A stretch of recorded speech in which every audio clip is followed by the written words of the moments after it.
Switching things over now to the NFL, we're going to talk a little LA Rams. The Rams are coming off their bye week in week 8, and they're coming off with a little bit of momentum on their side, coming off a huge win in London, England a couple weeks ago. But they got through that game. There was a lot of concern going into that game, especially because there's no Puka Nacua, who sat out during that week with an ankle injury. Altogether, it really didn't matter because the Rams ended up blowing out the Jaguars in England 35-7.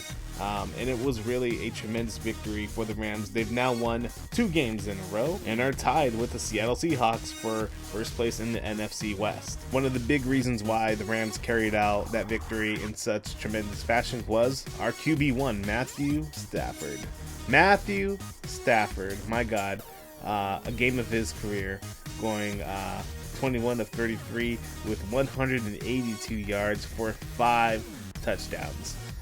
If you started him in your fantasy leagues, you had a great day because 5 touchdowns, 182 yards for Matthew Stafford.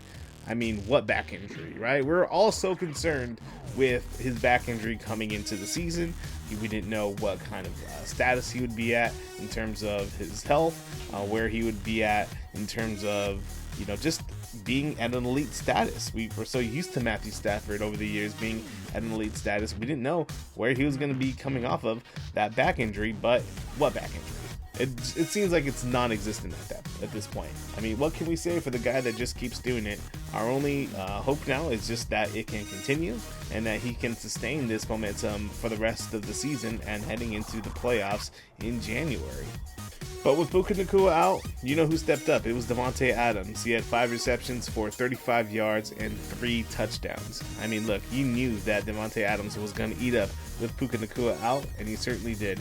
And the more time he has out there with Matthew Stafford to get comfortable in that offense, it's only going to do the Rams better. We can rely on Puka Nacua when he is healthy, and we have relied on him heavily now that he is our wide receiver 1 out there. It used to be Cooper Kupp, but now it's Puka Nacua. But, we can only target Puka Nacua so many times because defenses already pick up on it. And so having Davante Adams out there, an elite wide receiver, a Hall of Fame worthy wide receiver, that it's just going to do better for the Rams over the long run when we can get him more acclimated with the offense.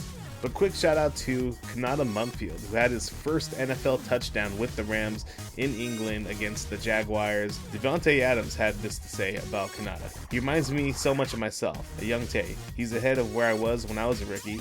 He's got all the ability in the world. So as far as whenever I am done in there, he will go and step up, and he will be catching a lot more touchdowns than he did today. Kind words by Davante Adams on Kanata Mumfield, and hopefully he can be somebody that the Rams could maybe target in the future when we need him to.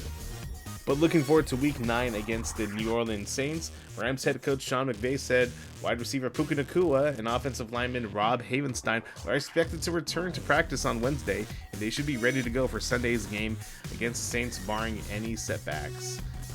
Wide receiver Tutu Atwell was put on the injured reserve on Monday, making room for newly acquired cornerback Roger McCreary. So yeah, the Rams actually made a trade this past week. The Rams have acquired cornerback Roger McCreary and a conditional 2026 6th-round pick from the Tennessee Titans in exchange for a conditional 2026 5th-round pick. So good pickup by the Rams here. McVay did say that the move was influenced by the Rams in part of just being banged up at cornerback. They've already been out Ahkello Witherspoon with a broken clavicle for the next 6 weeks, and Darius Williams came out of Week 7 against the Jaguars with a shoulder injury. So this left the door open for the Rams to make a trade, and they capitalized on it to bring in McCreary. So it's unclear whether McCreary will play against the Saints on Sunday, but the Rams are getting back Puka Nacua, and they look strong. So the Saints are not doing well this year. They're starting off 1-7, and they're a mess. So the Rams really have to capitalize on this and to get the job done and get the victory against a weakened Saints team.